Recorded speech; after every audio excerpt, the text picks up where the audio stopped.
आज एक गुरुत्वपूर्ण विषय रे आज मुख्य निर्वाचन अधिकारी भेटिचु। सर्वप्रथम मु तो गत काली जो बस एक्सीडेंट होता जो एनएच रे बस एक्सीडेंट होती जोटा पुरी रु बेंगल जाऊला हलदिया जो भली भाव में बस टी उल्टी पड़ला एवं से मृताहत हेले एवं आघात प्राप्त हेले मु मृताहत परिवार वर्ग को प्रभु जगन्नाथ शक्ति प्रदान करंतु एवं समवेदना जनाऊँच जो मैंने आहत होती से आशु आरोग्य कामना करुच्ची। दुर्घटना को लेकिन जो भली भाव में आज आमर जे राज्य रे नवीन ओडिशा और 5T अध्यक्ष अच्छा जे विजु जनता दलर मुरबी साजिंट से आज दुर्घटनाग्रस्त व्यक्ति विशेष को भेटापी जाते एथिरे भेटार कौन आपत्ति ना किंतु जो भली भाव में extra ordinary constitutional authority posture कले जोटी तांको सहित जे अच्छे ट्रांसपोर्ट कमिशनर अमिताभ ठाकुर एवं जाजपुर एसपी विनीत अग्रवाल एवं चौद्वार जे एमएलए सी एमएलए कैंडिडेट एमएलए अच्छा से तांको सहित सेठी पहुँचले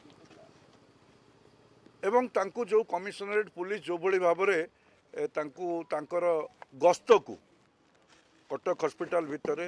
जो साइरेन बाजिके गाड़ी बुलवा ए जो भली भाव में व्यवस्था करागला ये तो साधारण भारतीय माने विजु जनता दलर जड़े नेता सी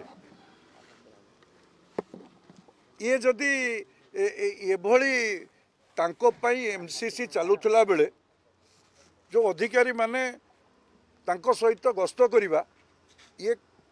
क्लियर कट भाव में एमसीसी को भायोलेसन करुच्ची आदर्श आचरण विधि को भायोलेसन करुच्ची। आमे देखुचु विजु जनता दल एठी अस्तव्यस्त हो जाउछंती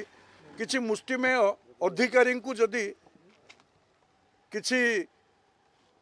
किए कहूची एथिरे निश्चित रूपे किछि मुष्टिमेय अधिकारी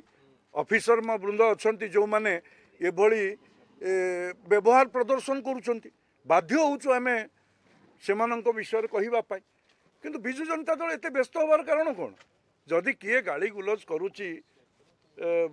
धमकाउची विजु जनता माने अधिकारी को विजु जनता दल को से जनाऊँ कहीं से अधिकारी मैंने से तो जातु पुलिस स्टेशन में एफआईआर दिंतु किए कहला कौन कहला किंतु आज जो घटनाटी घटी ये आदर्श आचरण विधि को उल्लंघन करुच्ची आ जो भली भाव में बीके पांडियान विजु जनता दलर नेता भाव में गस्त करुछंती एवं तांको गस्तर दायित्व को सरकार जो भली भाव में तांकर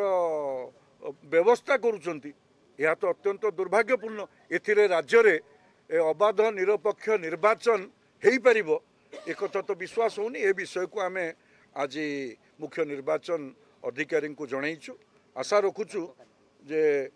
निश्चित रूपे ए दिगरे से कार्यानुष्ठान ग्रहण करेंगे।